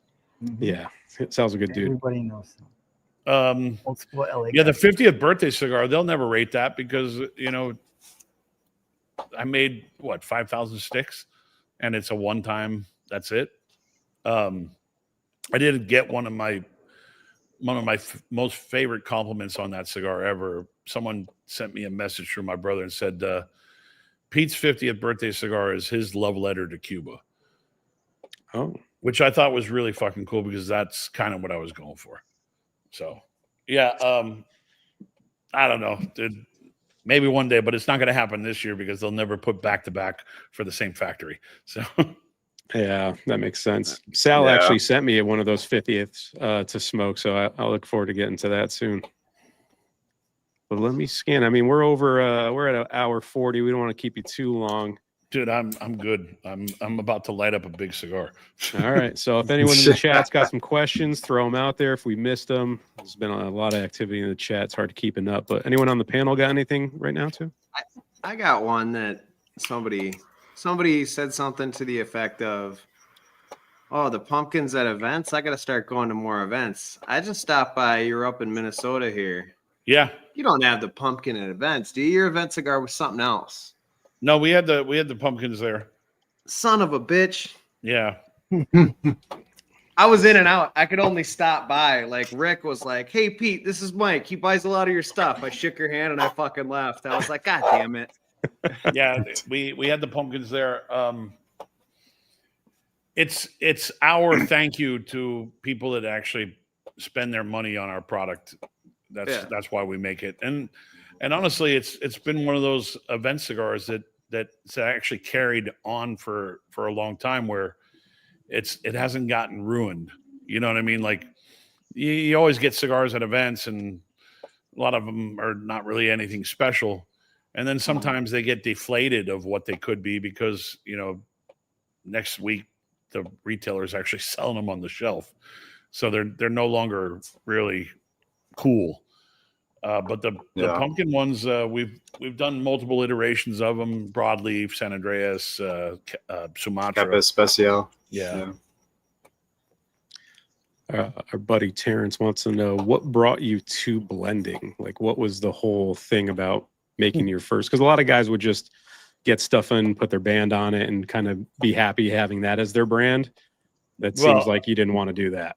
Yeah, if you know the history of Tatuaje and me in the industry, the first trip I ever took down to the Dominican Republic was in 1996, and I went around to a bunch of factories, and of course I wanted to work with the Fuente family back then, but they didn't have time. It was in the middle of the boom, so there's no fucking way they could make a cigar that for a small guy that's trying to come up with a new brand. And I came back from that trip realizing that I didn't really know much about that side of the industry because there were a lot of people who were like, "Hey, we can put your band on this one." I'm like, "That's your cigar." I'm like, "No, that's not what I want. I want to be part of the process." So when I met Pepin, he eventually built the first cigar to my palate via like Q&A, via translation. So that knowledge that I have about that first blend got me into dissecting that blend and playing with what could be different if I change the wrapper, what could be different if I change that Ligero into a Viso, so it's kind of like writing music. You just kind of like hit chords until they sound good. And ultimately you're looking for balance. And if a cigar is out of balance, that's like the worst cigar you could find. You want to strive for balance at the end of it, because once that note hits your ear correctly with music, okay, I can play that note again. So with blending, it's really like, will this work? Let's try it. And sometimes it works and sometimes it totally sucks. So you just kind of, you wing it. Sometimes it's magical. It happens in the first moment. And then you're like, I'm not going to second guess this. Yeah. And then there's a lot of times you second guess things and you never put out the cigar. We have the luxury of not putting out a cigar we don't like. Tobacco will always be there for us to work with. Especially when we're working with, certain seed varietals that we have an abundance of. And then there's some brands that you truly believe in that never go anywhere because no one catches on to it. I'll tell you right now, I just lit up this cigar and it's balanced, but I was getting the whiff of the aroma coming off the foot, and I was like, okay, that cigar smells really good. Like, so I'm really happy with this cigar, and let's hope the factory doesn't fuck it up when we put it into production. So that's another test blend, another unbanded. You said it's banded, but yeah. Oh, okay. Oh, that's the creature. Yeah, gotcha. You said you developed your first cigar like through translation, and I don't know if I heard you say this before or something like that. Did you kind of get to know Yanni because she was kind of your main contact? Yeah, Yanni was my first line of fire. Yeah, like if there was a problem, she spoke enough English back then, and I didn't speak enough Spanish, so we communicated. And she even says, "How's this going to work? Like you don't speak Spanish, and I don't speak good enough English."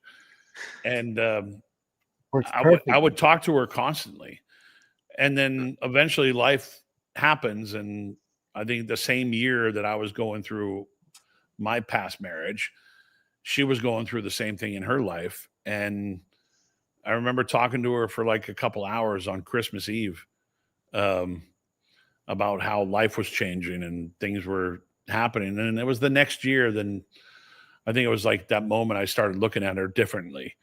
Like it wasn't planned for sure. Like I was just like, well, she's like she's my best friend. Like she's the one I can talk to and have a conversation with. And we hid it for a long time, actually, because it was like, I don't want this to get in the way. And she was like, I don't want to get this to get in the way of business because we still have to be, a business relationship. And if something happens, we don't want to ruin what we have, which is truly a family aspect, even before we became family. Yeah. Can't go messing that up, having a relationship go terribly. Yeah, we hid it from the whole family we tried for a couple years, and then we got caught in a TAA. I came out of her room, and I had already I would book a separate hotel room. Yeah, I had my own hotel room, but for some reason I walked out of her hotel room, and her brother looked at me funny. We're talking about Brent. You just throw up the emoji like, I don't know. What's up, brother? At that point, that's what you say, and you walk past them, right? No, I mean we traveled everywhere together. We started going to Germany for the trade show over there, and I'm sure they kind of knew, but we still played it off like, what are you talking about? Like, nothing's going on. Yeah, you can only do that very for so worky long. over here. Yeah. Aside from Tatuaje and my father, what's in your personal humidor? I have a bunch of Cubans, obviously. I get a lot. I had a decent collection of Cuban cigars when I was younger. Still have a bunch of them. Had to get rid of a few over the years because I needed cash. But I'm always like, people are always giving me Cuban cigars. And then of course people are giving me brands that they're working on. I'll smoke them here and there, but I don't really go out and smoke outside of the factory. Sure. So if I'm in the factory and I'm with other people that are working in the factory and they offer me one of their cigars, I'll smoke it and give an opinion. So I've been in the room when Huber has put together new brands. I've been in the room where Tim Osgood put together new brands. I've been in the room where Ashton has put together new brands. I'm constantly smoking stuff that the Garcias are doing for themselves. So everybody has their own style. And it's really up to the personal palate of what you decide to put out. I don't smoke everything that the Garcias make for themselves. Like some things that they just don't hit my palate correctly. I have to focus on what we do and hope that that my choices are the right choices, that people actually understand what I was going for. But Dion will give me a cigar. I'll smoke his cigar when we're hanging out. Nick Melillo will give me a cigar. I'll smoke one of his. And now he's working with the factory, which is interesting, but I've smoked a lot of what Nick's done over the years. I've smoked a lot of what Skip's done over the years. Usually when we're just kind of hanging out, shooting the shit. There's you've a brought lot people of us in the industry that I probably have still a decent Opus X collection because I grew up with that brand. Yeah. I don't smoke as much, to the point where Carlito actually thought I got rid of the Opus X tattoo, which was kind of funny. You've brought people into the factory. I think it's Huber who said he's the one who connected you with Las Calaveras, right? And My Father. I actually brought Huber into the factory. Huber was looking for a factory to make his first cigar, and I actually made him some prototypes that I put together. And he ended up going with Ernesto to do his first run because he wanted to do his own thing. Ernesto wasn't making cigars for anybody else, and he felt like he had a presence there. And in the My Father factory, there was a lot of stuff going on, so he didn't want to just be another client. And then I think it was fast forward maybe a year, he came back to me and says, "Hey, do you think the Garcias would be into making me a cigar?" And I go, "Yeah, sure. I don't think there's a problem." And I went to the family and I said, "Hey, John Huber from Crown Heads wants to revisit talking about doing a cigar with you guys." And the first question they pitched to me was, "Are you okay with it?" I said, "Yeah, he's a friend." And that's it. Yeah. There were times where I had cigars samples made from a bunch of people, and I just never really fell in love with them. So I just never did them. Yeah, makes sense. Stogie P wants to know if someone has not had their first Tatuaje, what would you recommend for that? I always say to start with the if you're a seasoned smoker and you actually smoke medium plus, medium full cigars, I would definitely start with the Miami product. But if you want something a little lighter, go with the Havana 6 line or even Kawai 1. Okay. Even the Black Label is more of a medium plus. It's not too overwhelming. But it's still there's a holding reason up why after all that. those brands are still in the market after this many years, because they still hold true to what they were. So I don't think you can go wrong. It's really about personal preference. I could tell you to smoke a particular cigar, and maybe that's not the cigar you want. So, right.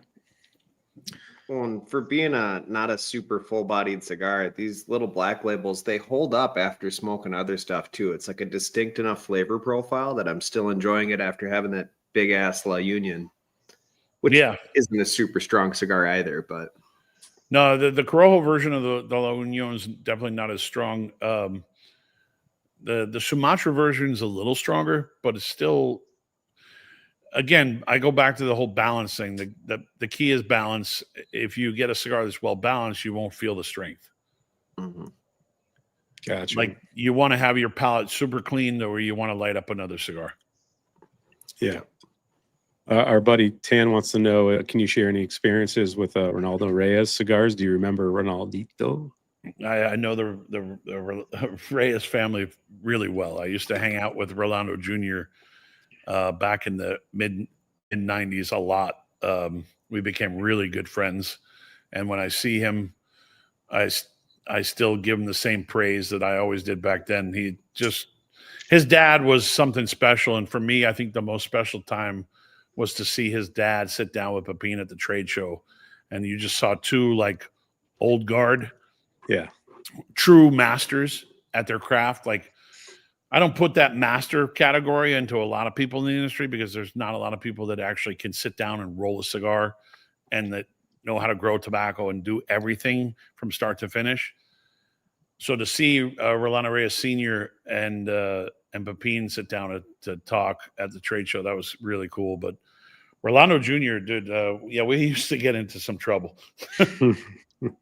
him more than I, but I still have cigars that they gave me from their basement in Union City, New Jersey. So you're talking cigars that were 15 and 25 years old when I got them back in the mid-90s. So I still have those cigars. Yeah. Good people, good family. Sad to see that they don't have their brands anymore. But I know Rolando Jr. is coming out with his own brand again. Very talented cigar maker. Yeah. What's the story about the one little cigar with the tissue in the mummy? That was a nice little touch. Oh, everybody's not supposed to unwrap it. They're supposed to send it back to me, and I'll send them an empty box. I unwrapped mine. Damn it. No, that question has been asked multiple times, but it was the same as the original mummy. There was always the center cigar wrapped in tissue like a mummy. Yeah. That was supposed to be the theme from the get-go, and then I got my first sample bundle of the cigars from the factory, and I noticed the center cigar wasn't wrapped. And I thought that they had already bundled every bundle waiting for the boxes. And then to my surprise, every center cigar was wrapped in tissue. So I think they unpacked all the cigars and rewrapped everything. We messed up. Yeah, a little bit of work, but it was a happy surprise because it's what I wanted. But it's nothing to do with anything other than it's a visual thing. That's it. Very cool. So just wrapping up the show, what's the next couple months hold for you guys? I mean, PCA, TAA. TAA is at the end of the month, and then we get back for a half a day, and then we get back on a plane to go to Vegas for the Big Smoke, where the Garcias are being presented their number one, and they got to get up for the seminars that they do at the trade show or at the Big Smoke. And then a lot of travel, a few events, couple in Orlando and Tampa area. And then I have to go to London for some black tie thing, some award ceremony for cigars that I've never been to, but people are telling me I might get an award, but I'm not counting on it. So it's a good reason to travel. It's a hard thing for me to get into a tuxedo, though. Yeah. Tattoo Pete doesn't wear too many tuxes. I don't wear many suits, but I know every time we have a kid graduating high school, I have to go buy new suits because I can't fit in the old ones because I'm getting fat. Adrian wants to know, what's your favorite Cuban cigar? Still, there is a reason why I do the Havana Cazadores. I used to love, when I was younger, the Romeo Cazadores. Same ring gauge, same length. The old original Cazadores from Romeo and Julieta were wet packed in the foil bundle. You'd open up the foil bundle, it was like a chocolate factory inside the bundle. The new Cazadores don't look like that. So if someone said, "Oh, I have a box of Cazadores from the early 90s," I'm like, I'll pay whatever they want for it. There you go. I think that's the last question from the chat. Anyone on the panel got something up their sleeve before we wrap it up here? No? All right. Well, Pete, we want to thank you for your time, man. It's been great to learn about you, Tatuaje. You've been a requested person to get on the show, so I'm glad we can make it happen. I know it's been a busy month for you, but Godspeed for the rest of the month, man. Seems like you'll be hitting the media trail here. Yeah, no, thank you. Thanks for the invite. And everybody kind of told me that this was going to be a good show to be on. I think you've had Michael Herklotz on the show before? Yeah, he's a good friend. Yeah. I was just with Michael, and he told me, he goes, "Oh, you're going to love these guys. They really know how to do it." So thanks for having me on. Yeah, we appreciate it. We'll have you back, at a future date when maybe something else cool comes out. We'll check it out. But we want to thank you for your time. Everybody in the chat, thanks for hanging with us. We will see you Thursday for the next episode of Cigars Unbanded. But make sure you pick up the new Mommy. It's a badass box. And stay tuned for all things Tatuaje. And we will catch you on the next one. Thanks again, Pete. We'll see you guys next time. Thanks, guys. Peace. See y'all.